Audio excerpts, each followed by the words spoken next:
And how is it going just with Brad White and Coach Collins? What were those conversations like when you were deciding whether to go, and why it ultimately ended up being here? They kept it real, man. They sat me down and gave me a PowerPoint about the statistics of Kentucky from 2018 until now, and how they've had players transfer in as one-year players and improving themselves and head to the league, man. So I feel as though it was a no-brainer. And what were your impressions of Kentucky? I know you played against them a few years ago, but going against the SEC, they're not the biggest name. But what were your impressions just from afar? It wasn't no impressions. I mean, every Saturday in the SEC you can be beaten. So I mean, you got to go in there and have your head ready to compete. Like, I mean, Kentucky wouldn't be in the SEC if they wouldn't be able to play with those type of teams. I mean, they don't probably have as much respect as other teams, but from 2018 to now, they're up and coming, and they're going to be a contender in this year and the years following. How much was Chakras being here, part of the culture? I mean, he was my roommate at Ole Miss. Of course, he when I hopped in the portal and was officially in the portal, he was first one to contact me. But I mean, sometimes you got to put that friendship aside, and you got to be selfish, and you got to figure out the best thing for you. And putting that aside and then talking to the coaches and seeing everything that they had to bring to the table, that's when I made my decision. And how have you been getting to know these defensive backs, and specifically Carrington Valentine? What do you think he could be for the second half? He's going to be great, man. He has things that he can clean up. I mean, he's still young, and, I think that's why I came here, just try to improve him, uplift him from an older guy who has experience in this league. So, I mean, he's going to be a great playmaker coming up into the upseason.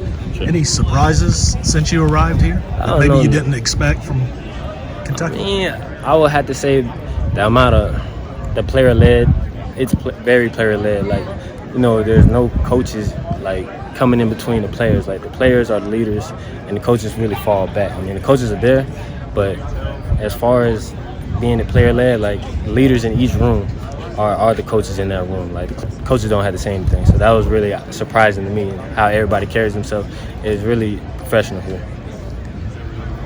They talk about the culture here a lot. Does that kind of fall into that, the expectations that the players put on themselves so the coaches really don't have to? Yes, sir. And I feel as though, being the older guys in the room, it shows those younger guys who just came in how you need to carry yourself about this league. I mean, SC is a tough league. You're going to play a great team every Saturday. So, I mean, having that player-led shows them how they're supposed to come around. What can you bring to this defense? I mean, the ability, leadership, and being a playmaker, man. I mean, guys like Carrington Valentine and all the young guys, man, showing them how they're supposed to do, how the splits and everything, how to be able to read formations and stuff like that. Just show them little things like that help them play quicker. Y'all got any questions for him? I got a question. Keidron, how do you like Kentucky so far? I like it, man. I like the state of Kentucky, outside of sports. Kentucky, the people here are very friendly, man. I love it here.